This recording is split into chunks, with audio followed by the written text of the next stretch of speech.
I wasn't even out of my jacket when my dad said, "Didn't know they let dropouts in here." A few relatives laughed. I just nodded and took a seat at the back. Later, my sister's husband asked where I worked. I told him the company name. He paused, looked me over again, then said, "Wait, you're my CEO?" The room went dead silent. "Thank you for being here. Please grab a warm glass of water, sit down, and listen to me tell the whole story." I pushed the heavy oak door open, a gust of freezing December wind following me inside. I was still shaking the wet snow off the shoulders of my old winter jacket, my boots squeaking slightly against the polished hardwood floor. The entryway smelled strongly of cinnamon, pine needles, and roasted turkey. It was supposed to be a warm, inviting smell, but to me, it just smelled like tension. I could hear the loud, overlapping chatter coming from the living room. Glasses clinking, booming laughter, the sound of a family that functioned perfectly fine without me. I hung my jacket on the brass rack. As I stepped into the archway of the living room, the conversation didn't stop immediately. It just shifted. Eyes darted toward me. My dad, David, was sitting in his favorite leather recliner by the fireplace, swirling a glass of amber liquid. He didn't smile. He didn't stand up to greet his son. He just looked me up and down, taking in my faded jeans and scuffed boots, his upper lip curling into a familiar sneer. "Didn't know they let dropouts in here," he muttered. He didn't shout it, but in that room his voice carried perfectly. A few relatives, including my Uncle Robert, let out a low chuckle. It was a practiced laugh, the kind you give when you all agree on an inside joke that has been running for over a decade. I didn't say a word. I just gave a tight, polite nod, as if I completely agreed with his assessment of my life, and walked past them. I found an empty chair at the very back of the dining table, right next to a drafty window, and sat down.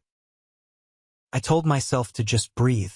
I was only here to make a brief appearance, eat a plate of food, keep my head down, and disappear back into the night. But things rarely go as planned in this family. An hour later, we were all seated for dinner. The table was packed with aunts, uncles, and cousins. Directly across from me sat Matthew. He was my sister Chloe's husband. We had never really spoken much. He was a corporate guy, always wearing crisp shirts and talking about quarterly projections. During a lull in the conversation, he leaned forward, stabbing a piece of turkey with his fork. "So, Mason," Matthew asked, his tone casual, almost patronizing. "Where do you work anyway?" "Still doing odd jobs." I paused. I looked down at my plate, then back up at him. I was so incredibly tired of shrinking myself to fit their narrative. I didn't want to lie anymore. "I work at Nexus Financial," I said calmly. Matthew stopped chewing. He blinked hard, his brow furrowing as he processed the name. "Nexus? Wait, that's where I work." He put his fork down, his eyes narrowing as he looked me over again. He took in my messy hair, my unbranded sweater. "What department are you in?"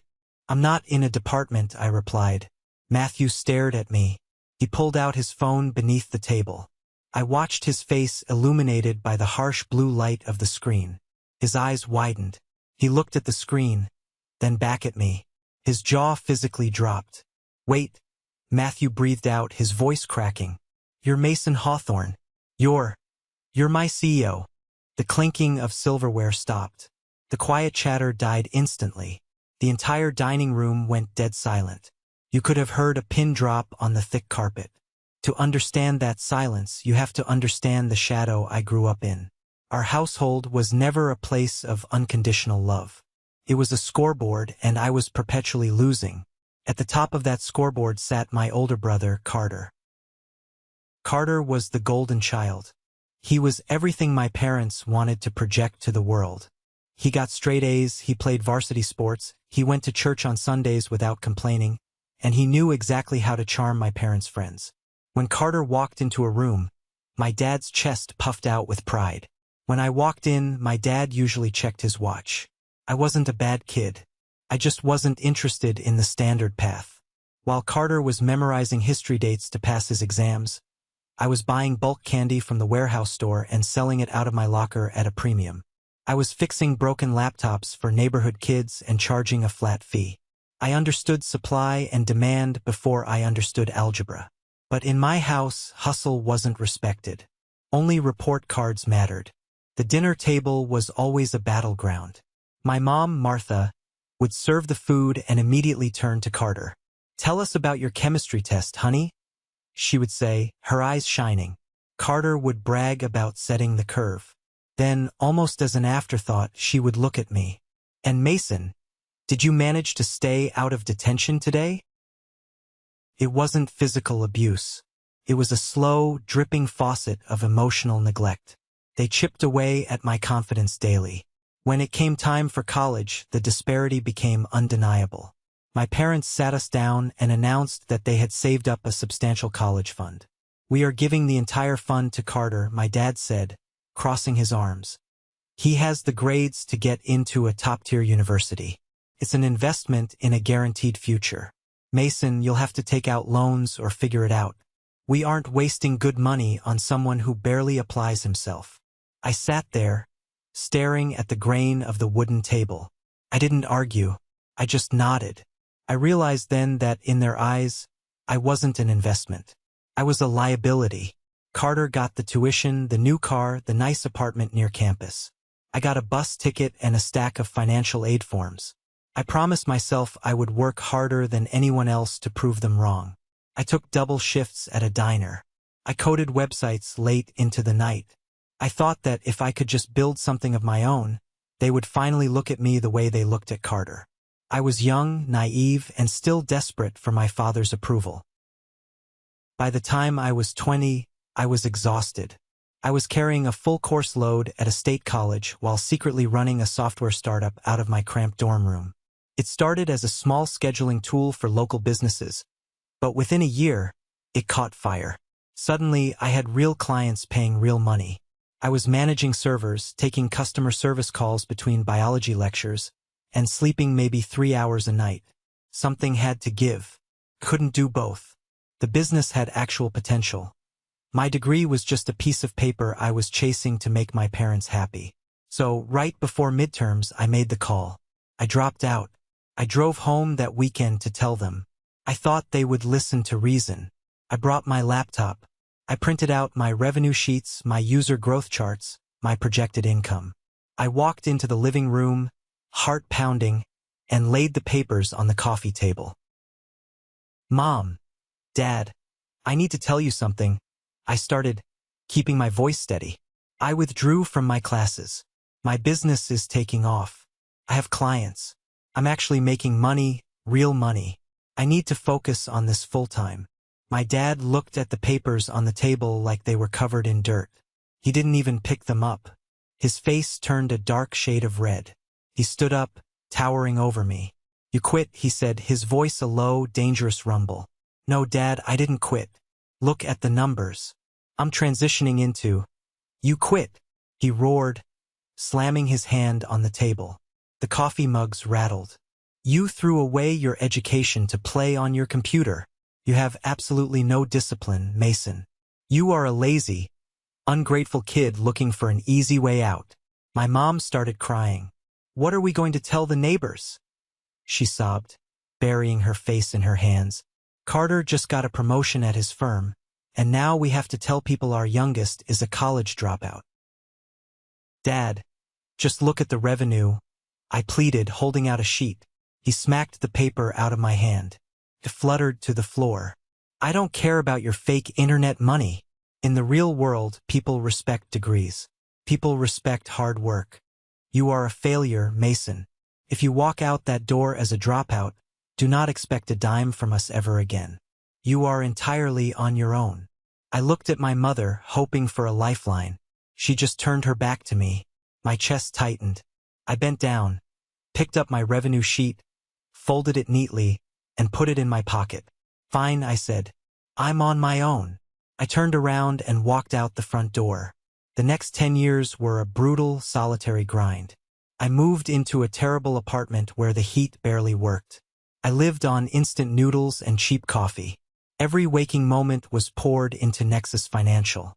I built the software, I pitched it to skeptical investors, I handled the rejections, and I slowly built a team. There were times I wanted to quit. Times my bank account was overdrawn and I didn't know how I was going to pay my server costs. But every time I felt like giving up, I remembered my dad's face. I remembered the words, "You are a failure." That anger became my fuel. It burned hot and bright. 5 years after I dropped out, I sold my first major software package to a national bank. The check had so many zeros it made my head spin. I upgraded my apartment. I hired real executives. 3 years after that, Nexus Financial went public. I stood on a balcony in New York, ringing a bell, surrounded by cheering employees. My net worth skyrocketed. Articles were written about me in financial magazines. I was a 30-year-old self-made millionaire. But back in my hometown, you would never know it. I never bragged about my success to my family. Early on, I realized they didn't want to hear it. On the rare occasions I had to see them, like at my grandfather's funeral, the dynamic remained exactly the same. I showed up in a tailored black suit, driving a rented sedan so I wouldn't draw attention. At the reception after the funeral, we all stood around eating dry sandwiches. My Uncle Robert patted my cousin Ben on the back. "Ben here just got a bump in salary," Robert announced loudly. "Junior account manager. Proud of you, son." Everyone clapped. My mom beamed at Ben. Then she turned to me, her eyes filled with that familiar, patronizing pity. "And you, Mason? Are you still tinkering with your computers? Have you thought about going back to finish your degree? It's never too late to start over." I had closed a $30 million acquisition deal that very morning. I looked at her, holding a paper plate of potato salad. "I'm doing fine, Mom," I said quietly. "Well, keep your chin up," she sighed, patting my arm before walking away to talk to Carter. They didn't want me to be successful. My failure was the glue that held their egos together. As long as I was the screw-up dropout, Carter could be the genius, and my parents could be the long-suffering, perfect parents. If I proved I was successful without their help, without their college fund, without their rules, it would mean they were wrong. And David Hawthorne was never, ever wrong. So I stayed quiet. I let them keep their illusion because fighting it brought nothing but exhaustion. That was my strategy. Silence and distance. I missed holidays, skipped birthdays, and sent generic gift cards for anniversaries. It was peaceful. But a few weeks before Christmas, my phone buzzed. It was my sister, Chloe. Chloe was the middle child. She survived our childhood by blending into the wallpaper. She never rocked the boat, never argued, just smiled and agreed with whatever Dad said. We used to be close when we were little, before the family dynamics cemented us into our roles. "Hey, Mason." Her voice sounded thin, hesitant over the line. "Hey, Chloe. Everything okay?" "Yeah. I'm hosting Christmas dinner this year. At my new house. Matthew and I would really love it if you came." I rubbed my temples. "Chloe, you know how these things go. It's just going to be Dad making remarks and Mom ignoring me. I have a lot of work anyway. Please, Mason," she begged, her voice cracking slightly. "It's been years since we were all together. I want my kids to know their uncle. And honestly, Dad has changed. He really has. He's mellowed out. He even asked about you the other day." I stopped typing on my keyboard. "He asked about me?" "Yes. He asked if you were healthy. Please just come for a few hours. Just for dinner. You can leave right after dessert. I promise it won't be like before." It was a trap, of course. My logical brain knew that. People like my father don't mellow out. They just find new angles to attack from. But there is a part of you, a broken, childish part of your soul, that never stops hoping your family will finally love you. I loved my sister. I wanted to see my niece and nephew. And a tiny, foolish part of me wondered if maybe, just maybe, enough time had passed. Okay, I relented. "I'll be there." I decided to play it safe. I didn't want to trigger any insecurities. I left my expensive watch on my dresser. I drove my reliable 5-year-old truck instead of the sports car. I wore an old jacket I had owned for years. I wanted to blend in, to eat some turkey, and to leave without a fight. I pulled into Chloe's driveway. The house was brightly lit, festive music drifting through the frosted windows. I sat in my truck for a full 5 minutes, gripping the steering wheel, trying to slow my heart rate. I took a deep breath, stepped out into the freezing snow, and walked up to the front door, stepping right back into the nightmare. Let's go back to that dining room. Matthew, my brother-in-law, had just dropped the bomb. Wait, you're my CEO? The silence was thick, suffocating. Every fork was frozen in midair. Every pair of eyes bounced between me and Matthew. I sat there, leaning back slightly in my chair near the drafty window, my face completely neutral. Uncle Robert was the first to break the tension. He let out a loud, forced bark of laughter. Oh, come on, Matt. Don't be ridiculous. Mason runs a little IT thing out of his apartment. You probably just saw a name that looked similar. Matthew shook his head, staring at his phone screen. He looked pale. No, Robert. I'm looking at the corporate directory right now. Mason Hawthorne, founder and chief executive officer of Nexus Financial. I get emails from your office every week. Matthew looked up at me, his eyes wide with a mix of shock and sudden fear. You own the company? I do, I said, my voice steady. My cousin Ben scoffed, shifting uncomfortably in his seat. So what? Anybody can register an LLC online for $50 and call themselves a CEO. It doesn't mean it's a real business. Nexus has 2,000 employees. Ben, Matthew shot back, his voice rising defensively. We just opened a branch in London. It's a massive firm. My dad slammed his fist onto the table. The silverware clattered. The veins in his neck were standing out. He looked absolutely furious. Not proud. Not surprised. Furious. Enough, David barked. He pointed a thick finger at me. So you made a few bucks on the internet. Big deal. Being a CEO of some tech fad doesn't mean you have any actual life skills, Mason. It doesn't mean you know the value of hard work. You still quit school. You still took the easy way out. Money doesn't buy character. I stared at him. The sheer mental gymnastics he was doing to maintain his superiority was almost impressive. I had built a multimillion-dollar empire from scratch, and in his mind, I was still the lazy kid who needed a lecture. I've worked 80-hour weeks for 10 years, Dad, I said, keeping my tone perfectly even. There was nothing easy about it. Don't talk back to your father. My mom snapped, her face flushed red. Why didn't you tell us? Why did you hide this? You just sit there, letting us worry about you, deceiving your own family. You've always been so secretive and selfish. I felt my jaw tighten. You never asked, Mom. In 10 years, you never once asked me what I actually did for a living. You assumed I was a failure, and I just stopped correcting you. That's not fair, Mason, Carter chimed in. My older brother leaned back in his chair, swirling his wine glass. He wore a designer cashmere sweater and a look of supreme arrogance. We didn't assume anything. We just went by the facts. You dropped out.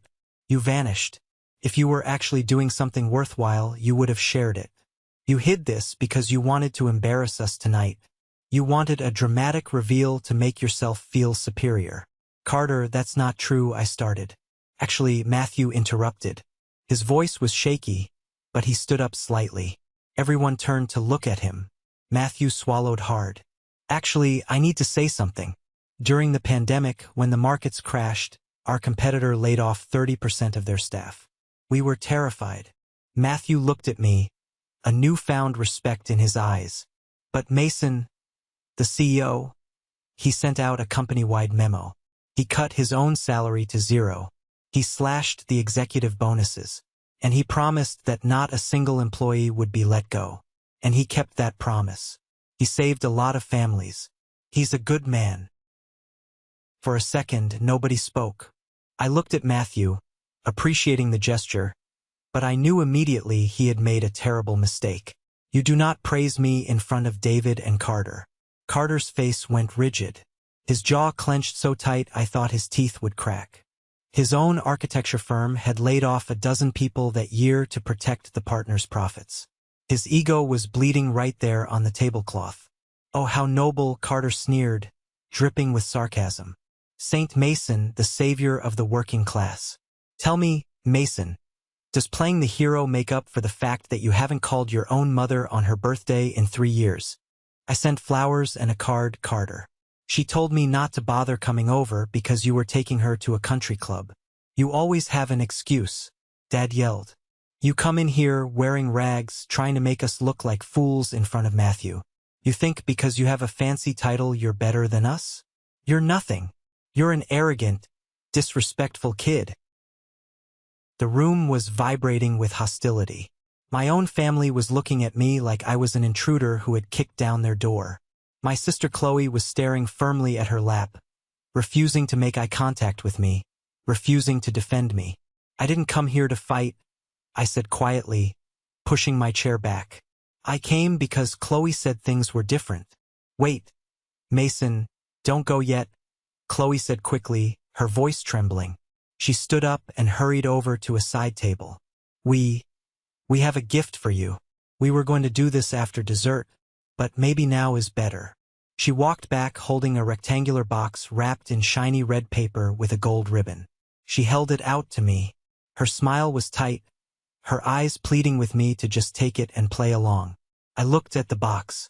For a brief, stupid second, my heart softened. Christmas gift. From the family. Maybe this was their awkward way of trying to bridge the gap.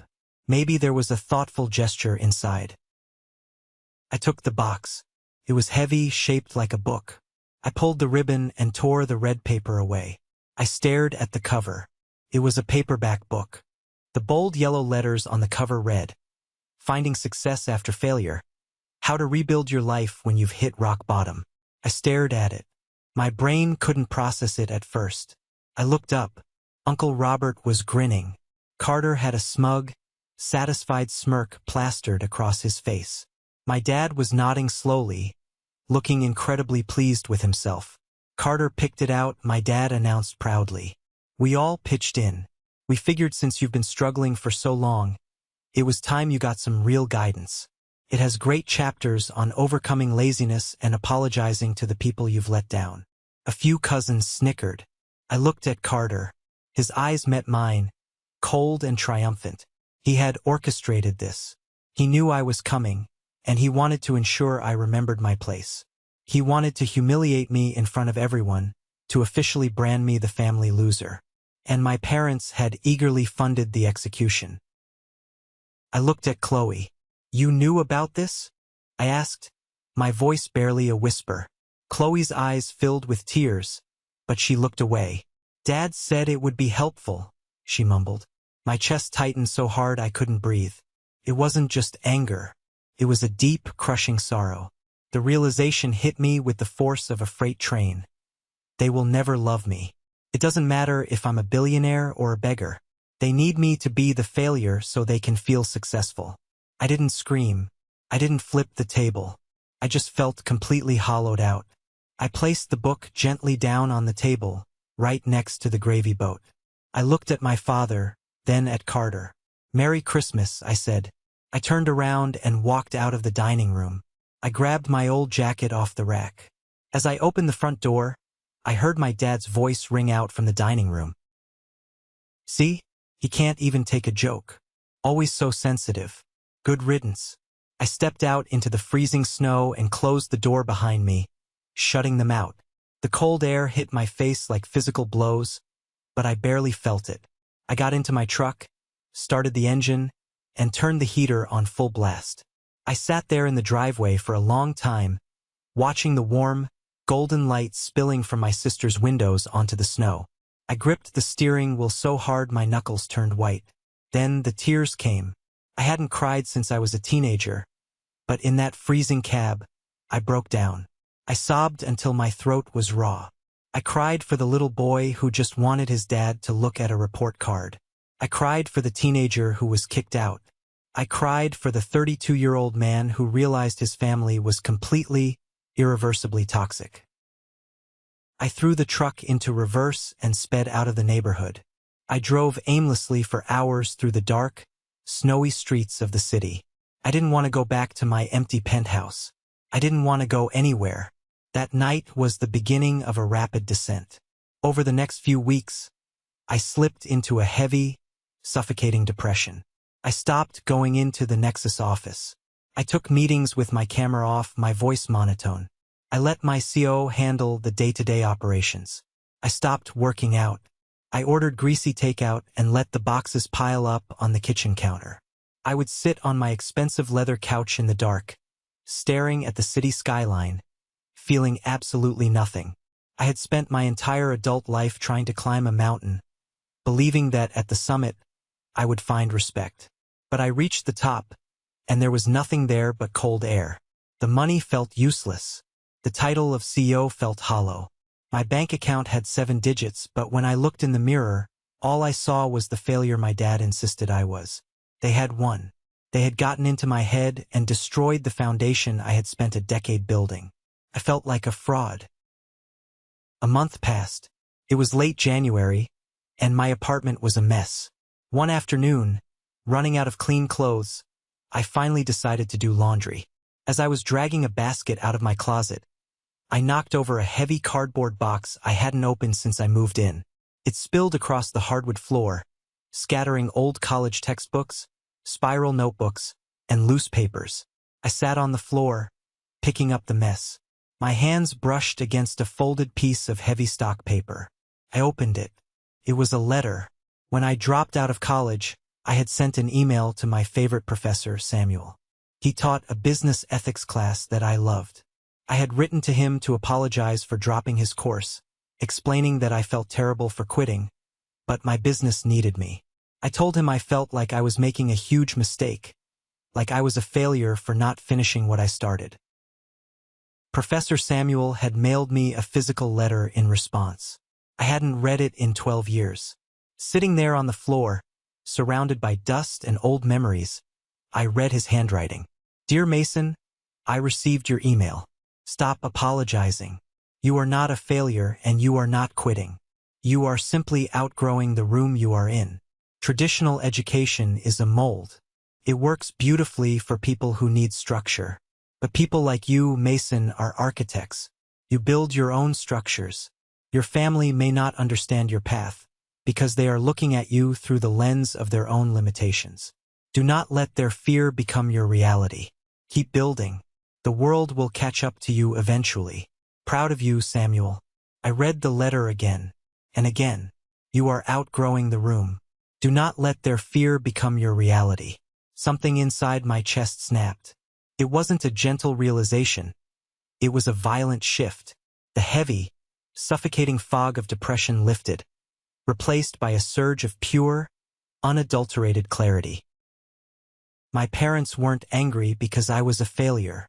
They were angry because I proved they were unnecessary.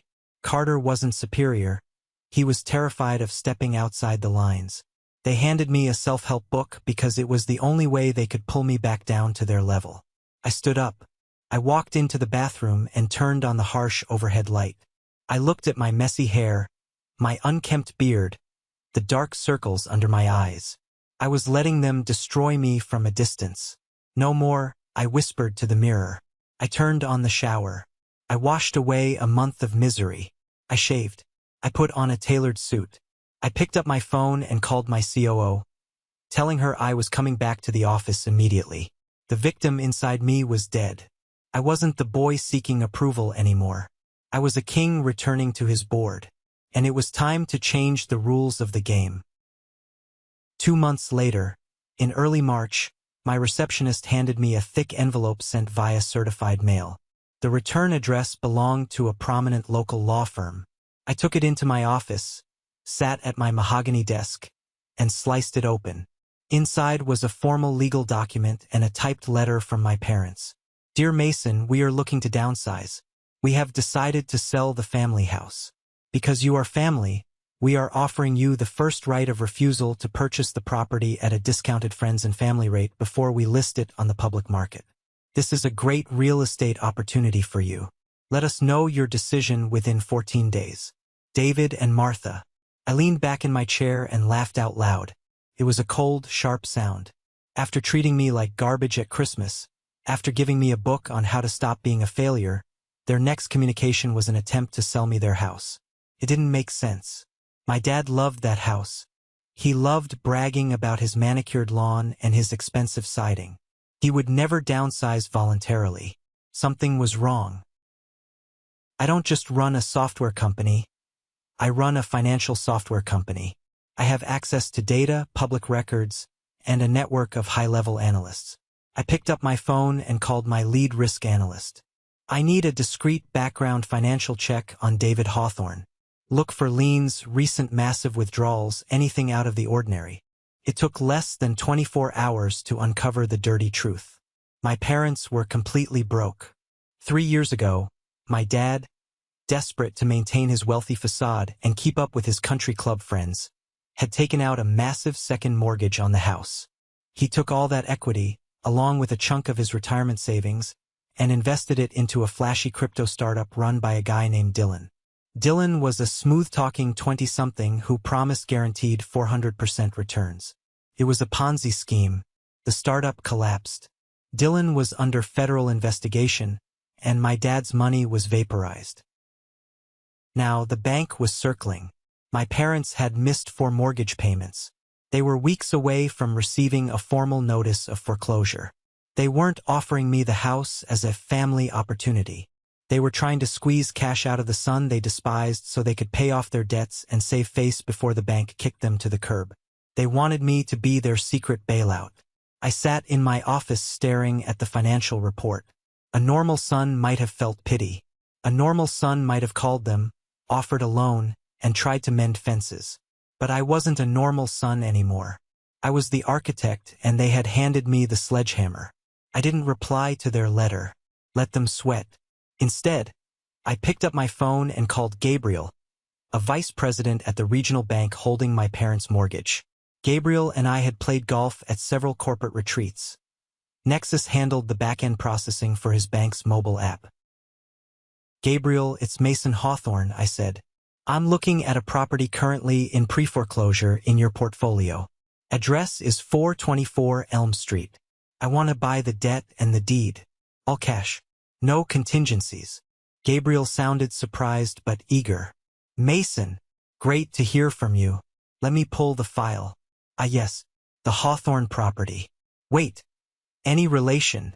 A distant coincidence, I lied smoothly. I want to acquire it through one of my holding companies. Horizon Property Holdings, LLC. Keep my name entirely off the paperwork. Can we close quietly by the end of the month? For an all-cash offer from you? Absolutely. The bank is thrilled to get this toxic asset off the books without a public auction. Within 10 days, the transaction was complete. I bought the house for 20% below market value. My parents' mortgage was wiped out, but they no longer owned the roof over their heads. But I didn't evict them. Not yet. That would be too quick, too merciful. I needed them to feel safe. I needed them to believe they had outsmarted the system. I hired a third-party property management firm and assigned a guy named Aaron to act as the landlord's representative. Aaron sent my parents a generic corporate letter stating that their debt had been acquired by a private investment firm, and as a courtesy, they were allowed to remain in the property on a month-to-month lease, rent-free for the next 90 days, while the firm assessed the property's future. I monitored their reactions through Chloe. My sister texted me 2 weeks later. I didn't text Chloe back. I just locked my phone and looked out my office window at the city below. The trap was set. The board was arranged perfectly. Now I just had to wait for the perfect moment to execute the checkmate. 2 weeks into a very rainy March, my phone vibrated loudly against the polished mahogany of my office desk. I ignored it at first, keeping my eyes locked on the quarterly financial projections glowing on my monitor. But it buzzed again. I finally reached over and glanced at the screen. It was a text message from my sister, Chloe. I hadn't spoken a single word to her since that disastrous Christmas dinner, and honestly, I had no intention of being the first one to reach out. But the message was sitting right there. Dad is turning 65 next month. We are doing a private family dinner at the Oak Room downtown. He specifically asked if you would come. Just family. No drama. Please say yes. I stared at the words "no drama" for a long time. The sheer audacity of that phrase almost made me laugh out loud in the empty office. They had literally handed me a wrapped book telling me I was a complete failure in front of 20 relatives. But now, because it was a milestone birthday, we were all supposed to play happy family again. I leaned back in my heavy leather chair, steepled my fingers, and tapped my thumbs against my chin. Normally, I would have swiped the notification away and let the silence be my absolute answer. But the board was completely set now. I owned the house they were currently sleeping in. I held the deed in a locked filing cabinet just a few feet away from me, and they had absolutely no idea. This dinner wasn't an obligation anymore. It was an opportunity. It was the perfect stage. "I'll be there," I typed back simply. "Send me the time and the reservation details." About an hour after I agreed to the dinner, my HR director, a sharp woman named Sarah, knocked on my door and walked into my office. She handed me a thick manila folder. It contained an exit interview and a comprehensive background report. Matthew, Chloe's husband, had abruptly quit his mid-level position at my company, Nexus Financial, earlier that week. He didn't give a formal reason to his manager, but he didn't need to. I knew exactly why. His fragile ego simply couldn't handle the crushing reality that the black sheep of his wife's family, the guy they all mocked, was the guy signing his salary checks. But Matthew didn't just quit quietly. He had jumped ship to a small, struggling competitor of ours across town. That wasn't the interesting part, though. The interesting part was what my corporate intelligence team found when they pulled the resume Matthew had used to secure his new job. Matthew had blatantly, recklessly lied. He had claimed on paper that he was a senior executive strategist at Nexus, managing high-level corporate contracts and overseeing 3 regional sales teams. He even claimed he reported directly to the board. In reality, he was a glorified spreadsheet manager in the logistics department who had never once stepped foot on the executive floor. He had used my company's name, my hard-earned reputation, and a fabricated promotion to secure a massive bump in salary that he absolutely did not deserve. I closed the manila folder, feeling a cold smile creep onto my face, and slid it into my leather briefcase. Matthew had just handed me a loaded gun. The night of the dinner, the city was hit with a torrential downpour. I arrived at the Oak Room 20 minutes early. There is a distinct, undeniable psychological advantage to being the first person in the room. You control the territory. You force them to walk into your space.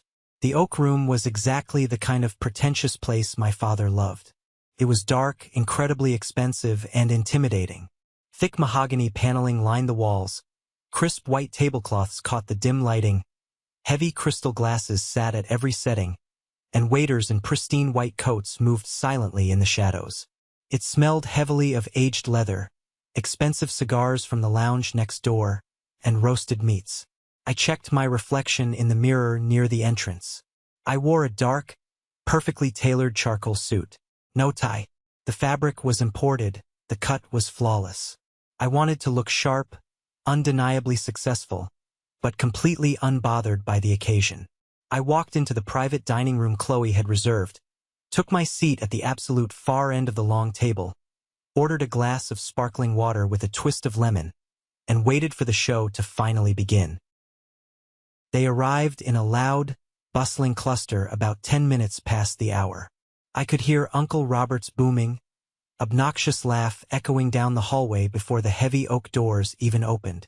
They spilled into the private room, shaking rain off their expensive coats and complaining about the city traffic. Uncle Robert walked in first, clapping his hands together. Then came my cousin Ben and his wife, both busy looking at their phones. Then Carter appeared. My older brother strolled in wearing a double-breasted navy blazer that probably cost more than a reliable used car. He had this infuriating, permanent smirk attached to his face, the look of a man who firmly believed he was the smartest and most important person in any room he entered. Finally, my parents walked in. My mom, Martha, was wearing a thick pearl necklace and a tight, practiced smile that didn't reach her eyes. My dad, David, walked a step ahead of her. He puffed his chest out, adjusting his silk tie, looking around the private dining room as if he owned the entire restaurant and was just inspecting his property. The entire group froze for a fraction of a second when they realized I was already sitting there at the head of the table. The chatter died instantly. I didn't stand up to greet them. I didn't wave. I didn't even smile. I just took a slow, deliberate sip of my water, set the crystal glass down silently, and met my father's gaze across the length of the room. "Mason," my dad said, his voice tight and guarded, completely lacking the usual booming authority he tried to project. "Glad you could make it through the storm. Wouldn't miss it, Dad," I replied smoothly, my tone giving away absolutely nothing. Everyone awkwardly took their seats. Matthew shuffled around the table and sat as far away from me as physically possible, keeping his eyes glued to the white tablecloth and nervously adjusting his silverware. Chloe gave me a quick, trembling smile from across the room, but she looked utterly exhausted, like she hadn't slept in a week. The first hour of the dinner was a masterclass in aggressive, suffocating small talk. The waiters brought out massive ribeye steaks and expensive bottles of red wine, and we all pretended we were a normal family. We talked about the miserable weather. We talked about Carter's upcoming golf trip to Florida. We talked about Ben's new landscaping project. Every single person at that table actively danced around the massive elephant in the room. Nobody mentioned Christmas. Nobody mentioned the self-help book. And nobody dared to mention Nexus Financial. They were so terrified of the truth that they simply pretended the last few months hadn't happened. When the heavy main courses were cleared away by the silent waitstaff, the sommelier poured fresh wine into everyone's glasses. My dad cleared his throat loudly, pushed his chair back, and stood up. He picked up his crystal glass and tapped it lightly with his butter knife. The soft ringing sound brought the room to an immediate halt. "I want to thank you all for coming out in this rain," my dad began, projecting his voice so even the waiters lingering by the door could hear him. 65 is a big number. It makes a man look back at his life, at what he's built from the ground up. And looking around this beautiful table tonight, looking at my family, I realize I am a very, very wealthy man. He paused for dramatic effect, bowing his head slightly. My mom dabbed the corners of her eyes with a linen napkin. "We've had our ups and downs, like any family," Dad continued, his eyes scanning the room before locking directly onto me. He held my gaze, his face adopting a carefully constructed mask of deep, paternal concern. "I know things haven't always been perfect between us, Mason. I know we haven't always seen eye to eye on how the world works. But I want you to know, right here in front of our whole family, that I have always wanted the absolute best for you. Every hard lesson I taught you, every tough conversation we had, it was all done out of love. We just wanted you to succeed." It was a brilliant, sickening performance. Truly, if you didn't know the ugly truth hiding behind his bank accounts, you would think he was a loving, misunderstood father extending a beautiful olive branch to a difficult, rebellious son. Carter nodded approvingly, taking a slow sip of his expensive wine. My mom reached over and squeezed my dad's hand tightly. Uncle Robert gave a low, affirming hum of agreement. They were all waiting for me to break. They were waiting for the emotional music to swell, for me to lower my head, apologize for being a disappointment, and thank him for his infinite, unyielding grace. I looked at my father. I didn't blink. I just gave a slow, measured nod. "I appreciate you saying that, Dad," I said, my voice completely flat and devoid of any emotion. He smiled, a victorious, self-satisfied grin spreading across his face, and sat back down in his chair. He thought he had won. He thought he had successfully reestablished the old hierarchy. About 10 minutes after my dad's ridiculous speech, the heavy double doors swung open and 3 waiters wheeled in a massive, multi-tiered chocolate cake. The number 65 was burning brightly in large gold sparkler candles. Everyone clapped and sang the traditional birthday song. The cameras on their phones flashed, capturing the perfect illusion. My dad leaned over and blew out the candles to a loud round of applause from the relatives. As the waiters started slicing the cake and passing out the dessert plates, I knew the time had come. I slowly pushed my heavy wooden chair back, the legs scraping slightly against the floor, and stood up to my full height. I picked up my water glass. I didn't tap it with a knife. I didn't ask for their attention. I just stood there in complete silence until the chatter naturally died down, The forks stopped clinking against the porcelain plates, and every single face in the room turned toward me. Before we wrap up this wonderful evening, I started, my voice carrying clearly and calmly across the quiet room. I want to make a quick toast of my own. Dad just spoke eloquently about looking back at what you've built. That concept really resonated with me. As most of you know, I've spent the last 10 years sacrificing everything to build my software company. Took a lot of late nights. But recently, I decided it was time to diversify my portfolio. I've started moving heavily into real estate. A few cousins nodded politely, looking confused. Carter rolled his eyes, clearly bored by the topic, and picked up his phone to check a message. I'm not interested in flipping houses or building strip malls. I continued, pacing slowly behind my chair, keeping my hands casually in my pockets.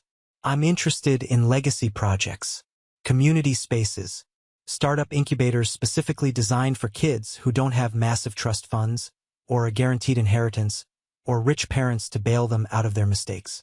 Kids who need a real chance to build something from nothing. The room was growing very quiet. My dad was watching me closely now, his jaw tightening, sensing a shift in the atmosphere. Actually, I said, stopping my pacing and looking directly into my father's eyes.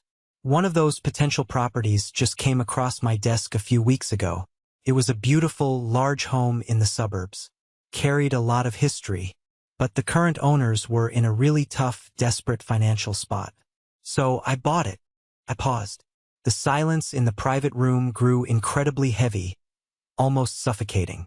You could hear the faint, muffled sound of jazz music playing in the main dining area outside our closed doors. I bought your house, Dad, I said. My mom's dessert fork slipped from her trembling fingers and clattered loudly onto her plate. Uncle Robert stopped chewing his cake, his mouth hanging slightly open. Carter's smug smile instantly vanished, completely replaced by a look of sheer, unadulterated confusion. My dad's face went completely blank, all the color draining from his cheeks. What kind of sick joke is this, Mason? He demanded, his voice dropping to a harsh whisper. It's not a joke, I said, leaning forward slightly, resting my knuckles firmly on the white tablecloth. I hold the deed. Horizon Property Holdings, LLC. That's my private firm. But the interesting part of the story isn't that I bought it. The interesting part is who I bought it from. I let my eyes sweep slowly across the table, making sure every single relative, every aunt and cousin, was paying absolute attention to my next words. I didn't buy it from you, Dad. I bought it directly from the bank. Because you didn't have the legal right to sell it to me anymore. You were 4 months behind on your mortgage payments. You were exactly 2 weeks away from public foreclosure. Shut up, my dad roared, his face suddenly turning a violent, terrifying shade of purple. He half stood from his chair, knocking his wine glass over. The red liquid spilled across the white cloth like blood. You don't know what the hell you're talking about. I know exactly what I'm talking about. I shot back, my voice colder and harder than the ice sitting in my glass. I know you took out a massive second mortgage on the family home to fund a crypto scam run by a guy named Dylan. I know you lost every single dime of your retirement savings in that Ponzi scheme. And I know that you sent me that certified letter, pretending to offer me a generous family discount, because you were desperate to use my money to save your own skin before the entire neighborhood found out you were bankrupt. The room erupted in loud gasps. My aunt covered her mouth with both hands. Ben stared at my dad in absolute wide-eyed horror. My mom started sobbing hysterically, gripping the edge of the table. David, tell them he's lying. Tell them right now. But David couldn't speak. He was hyperventilating, his chest heaving, gripping the back of his chair so hard his knuckles were stark white. His perfect, flawless facade, the lie he had protected for decades, had just been completely detonated in front of the very people he spent his entire life trying to impress. You let us stay there, my mom choked out, pointing a shaking, accusatory finger at me while tears ruined her makeup. That letter from the management company last month. That was you. You've been our landlord this whole time and you didn't say a word. Yes, I said calmly, standing perfectly still amidst the chaos. I paid your property taxes. I paid the utility bills. I kept the heat on and a roof over your head. Because unlike you, I don't kick my family out into the freezing cold the second they fail. Carter stood up abruptly, his chair scraping violently against the hardwood floor. He looked frantic, trying to salvage the situation. You arrogant piece of trash, he spat, pointing aggressively at me. You planned this. You orchestrated this whole elaborate thing just to embarrass Dad on his birthday. You're a sociopath, Mason. Sit down and shut your mouth. Carter. I snapped, my voice cracking through the room like a whip. For the first time in my entire life, I didn't back down from my older brother. I stared right through him, projecting every ounce of executive authority I possessed. You do not get to take the moral high ground here.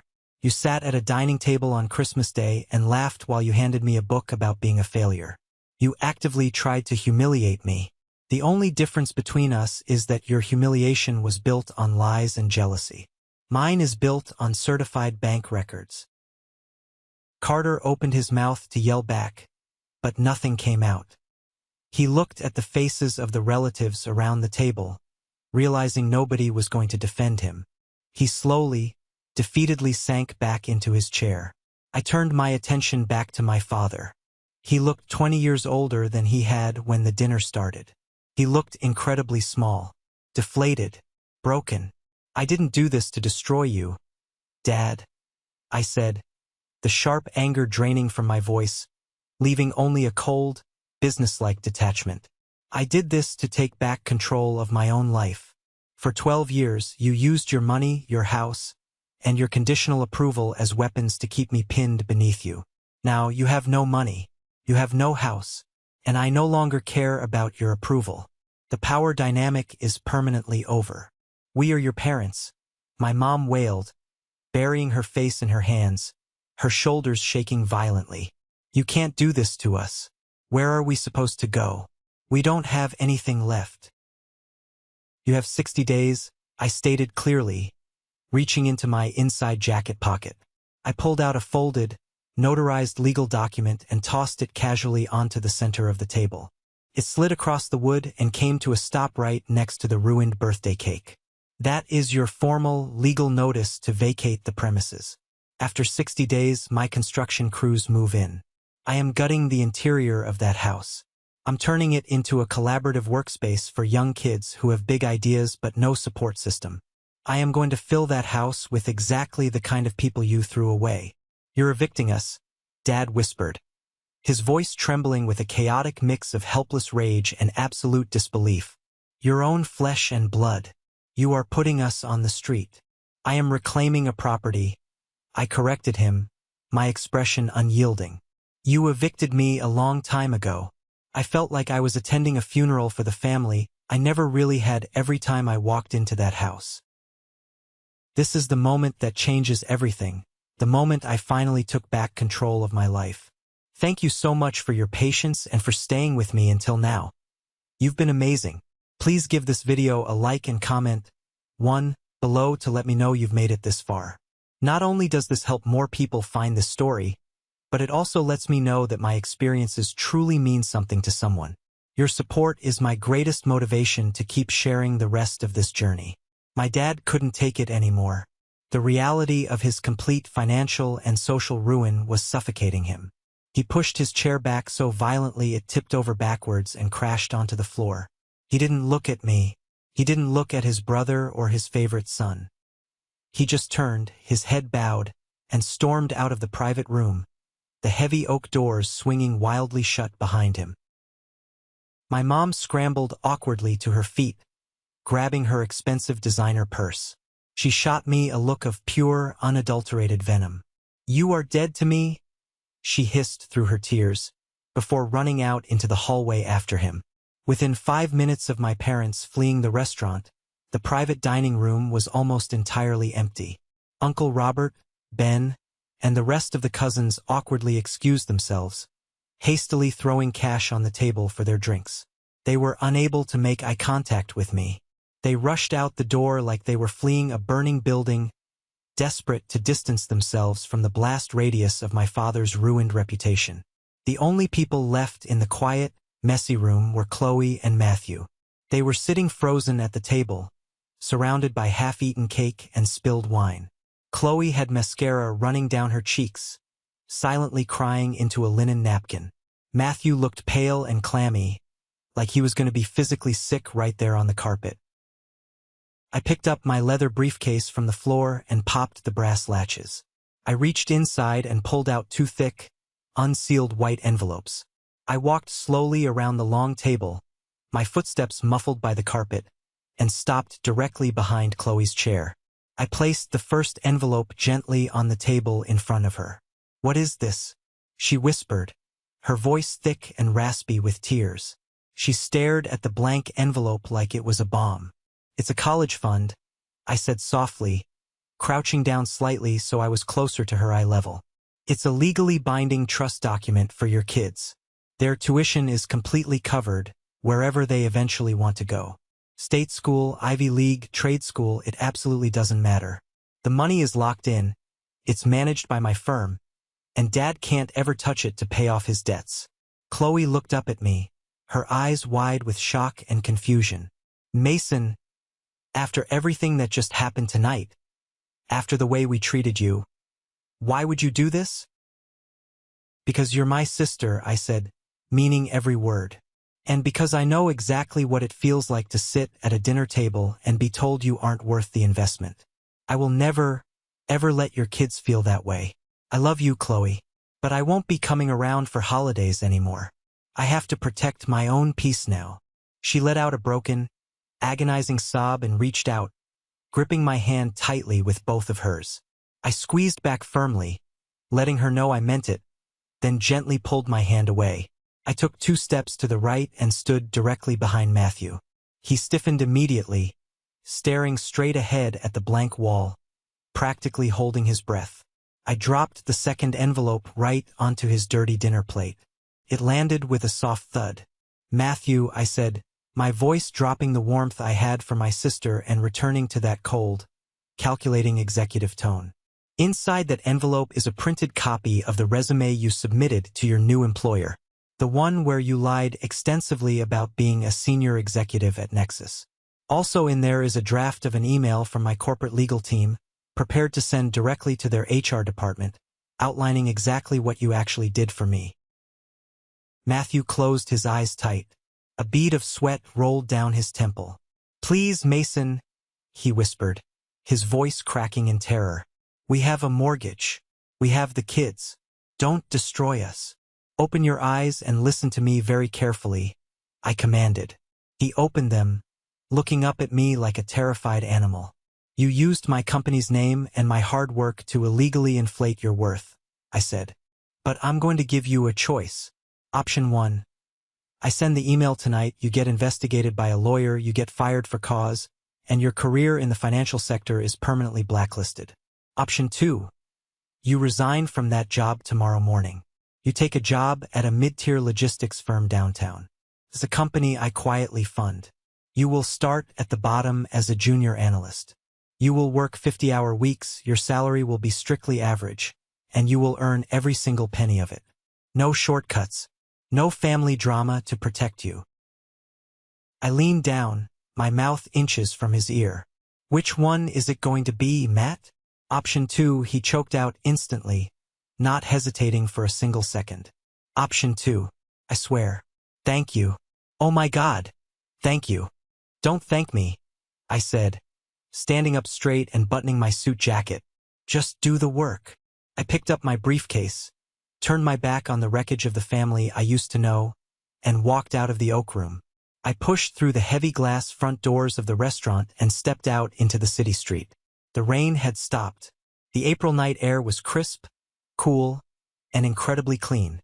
I took a deep, long breath, filling my lungs completely. I looked up at the sky, watching the city lights reflect against the low, breaking clouds. I didn't feel angry anymore. I didn't feel petty or vindictive. I just felt an overwhelming, profound sense of peace. The heavy, invisible chain I had been dragging around my neck for 12 miserable years was finally broken. I was free. 6 months passed quickly. The humid summer faded, and the leaves on the trees outside my corner office window turned from a bright green to a vibrant autumn orange. A lot can change in 6 months when you finally stop letting the ghosts of your past dictate your future. My mental and physical state had completely transformed.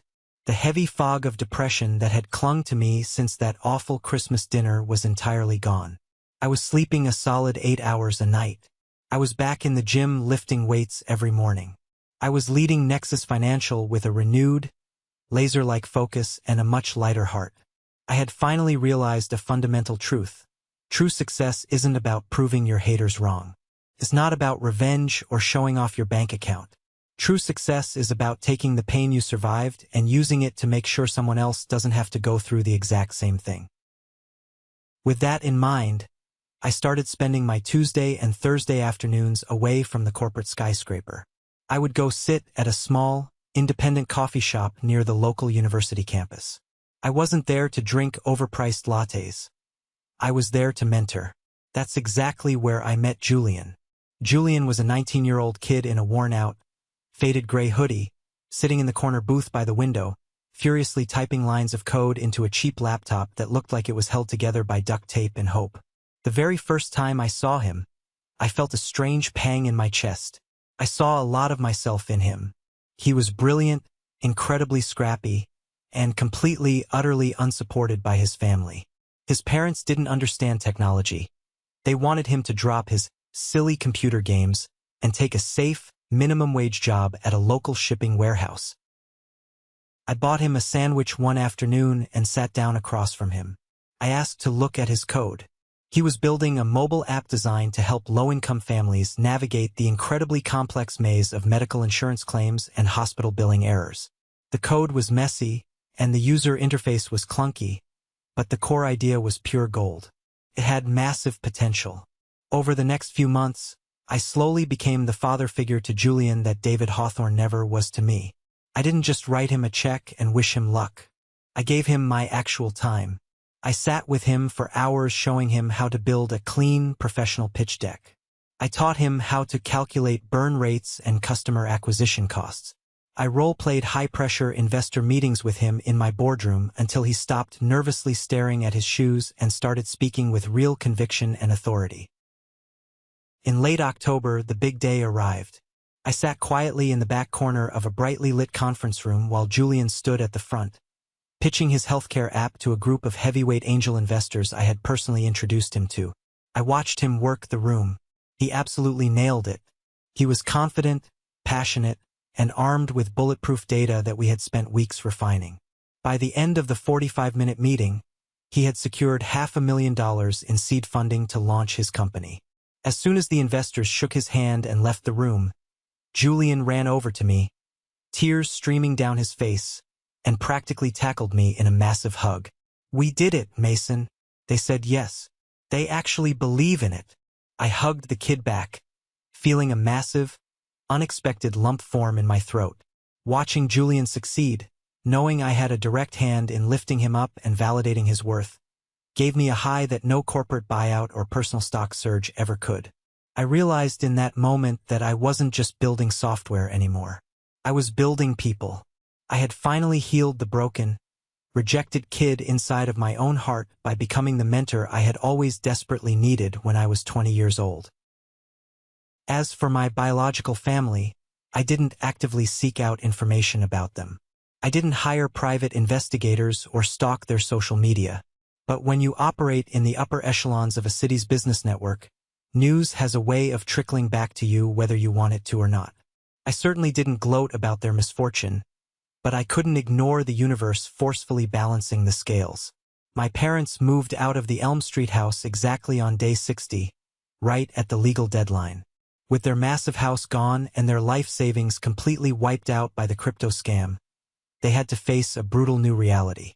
I heard through an old neighbor who ran into them at a grocery store that they had moved into a small, cramped, 2-bedroom rental apartment on the far industrial outskirts of the city. But for people like my parents, the hardest hit wasn't financial. It was purely social. My dad could no longer host his fancy, catered summer barbecues to show off his lawn. He couldn't brag at the country club because he could no longer afford the exorbitant monthly membership dues, and his friends quickly stopped calling when the free drinks stopped flowing. The grand illusion of his superiority was completely shattered, and without that illusion, he had absolutely nothing left to stand on. His entire identity dissolved. Carter's shining, golden armor didn't protect him from reality either. Without our dad's money to back his early business ventures and bail him out of his mistakes, Carter's extreme arrogance finally caught up with him. He got deeply involved in an ugly internal lawsuit at his prestigious architecture firm after trying to maliciously take credit for a junior partner's award-winning design. The firm's board investigated, uncovered a long, documented trail of toxic behavior and client mismanagement, and unceremoniously fired him. To make matters worse, the stress of the scandal caused his wife to file for divorce, leading to a nasty, drawn-out custody battle over their dog and a mountain of expensive lawyer fees. The last I heard through the grapevine, the former golden child of the family was doing sporadic freelance consulting from a rented condo and struggling to keep up the lease payments on his luxury SUV. He had lost his promotion, his marriage, and his pride. Matthew, to his credit, actually kept his word. He didn't try to fight the ultimatum. He took the junior analyst job at the logistics firm I quietly backed. He swallowed his pride, kept his head down, worked grueling 50-hour weeks in a cubicle, and provided a stable, honest living for Chloe and the kids. Knowing that I was the invisible hand behind his modest paycheck kept his ego firmly in check. He was learning the value of hard work the hard way. Chloe sent me a brief, unexpected text message on Thanksgiving morning. It read, "Thank you for the trust fund. The kids are doing great in school. They miss you. I finally understand why you stay away. I see them for who they really are now. I'm sorry." I stared at the message for a few minutes while my morning coffee brewed. I didn't reply to her, but I didn't delete the message either. I just let it be. I was glad she was waking up to the reality of the family dynamics, but I wasn't ready to reopen those doors. The toxicity was finally contained. The infection was cut out of my life, and I was going to keep it that way. I spent that Thanksgiving eating a fantastic steak dinner with Julian and a few other founders, surrounded by people who built each other up instead of tearing each other down. On a quiet, snowy morning in late December, exactly 1 year to the day after that fateful Christmas dinner where I was handed the self-help book, I drove my truck down Elm Street. The neighborhood looked exactly the same, covered in a pristine blanket of white snow. I pulled into the wide driveway of the house I grew up in. But it wasn't just a house anymore. I walked up the familiar front steps, brushing snow off my coat, and pushed the heavy front door open. The old smells of cinnamon, pine, and suffocating tension were completely gone. The dark, oppressive floral wallpaper that my mother loved had been entirely stripped away.